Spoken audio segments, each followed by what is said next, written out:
Hello and welcome to the tutorial provided by Wasatch County. This tutorial will aim to show you how to sign in and submit a new UPP form. If you have not already done so, you should register for an account. If this is your first time signing in, you will likely need to register for an account. So I'm going to go ahead and click the Sign In button here. I'll go ahead and enter my username and my password that I've previously created using the register function. Okay, let's go ahead and sign in. When I sign in, you're going to notice that there are several projects already available to me. These projects are prior projects that I have created. If this is your first time creating a UPP form, then you likely will not have any projects in the center console. To create a new UPP form, we're going to go ahead and come over here, right under Start New Project, and with the review type, we will go ahead and select ASR-UPP from the drop-down menu. Now that that's selected, we will go ahead and click Add Project to create that new form.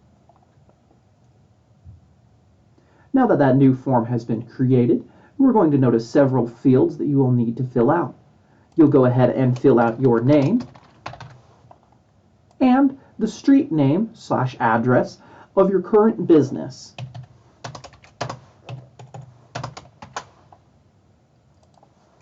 We'll go ahead and fill in the city, the state, and the zip code here.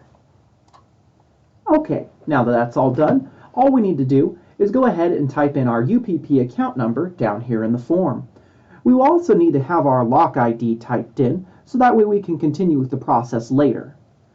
So let's go ahead and enter our UPP account number.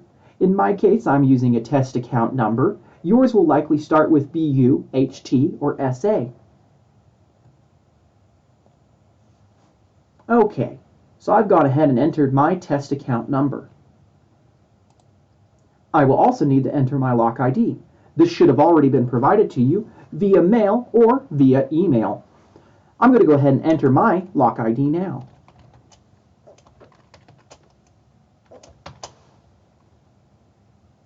Okay, very good. Now that I've done entering my lock ID and my account number, I'm going to go ahead and submit the form.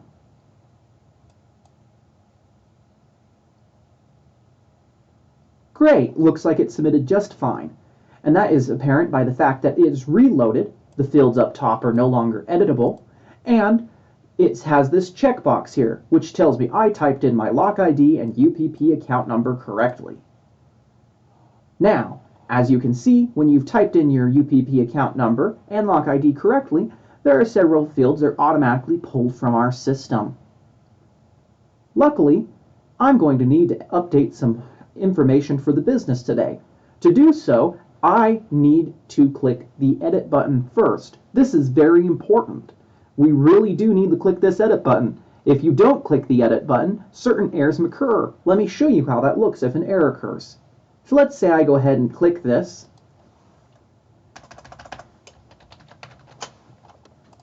And update the business name, but I have not clicked the edit button. Well, unfortunately, if I click this submit button, we enter into a loop that says saving form, the form is being saved. It will continually hold at this step due to the fact that we haven't clicked the edit button. But that's okay, not all is lost. We can still click the edit button. So here we go, clicking the edit button.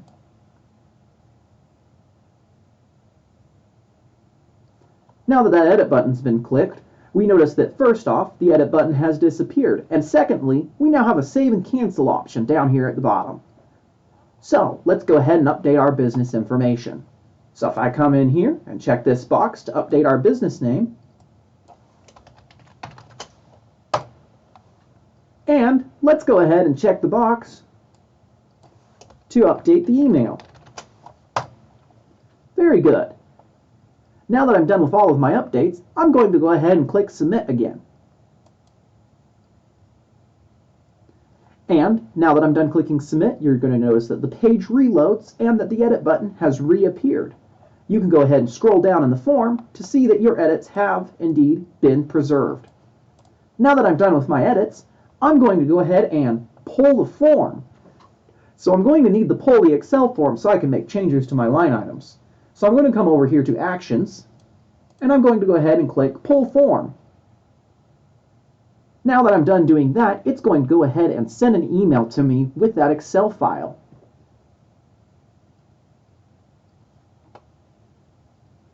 Now, the email that it sends to you may take 5 to 10 minutes for it to arrive. So I'm going to go ahead and open up my email on a different screen. Okay, I've gone ahead and got that Excel file. Once I have that Excel file, I'm going to make all of the edits necessary. You can find instructions on how to make edits in the letter sent to you or in the email sent to you. Once you're done making all of your edits, saving the Excel file, you are now ready to upload it. It is important that you upload an Excel file. If you don't upload an Excel file in the format provided to you, your application may be rejected. Let's go ahead and navigate over to Plan Documents so we can upload that Excel file. Okay, I'm in Plan Documents. So, before I submit my form, I need to upload the file so that way Wasatch County can be aware of what changes I've made, if any. Let's go ahead and browse to that Excel file. Okay, let's see here. I have an Excel file here on my desktop.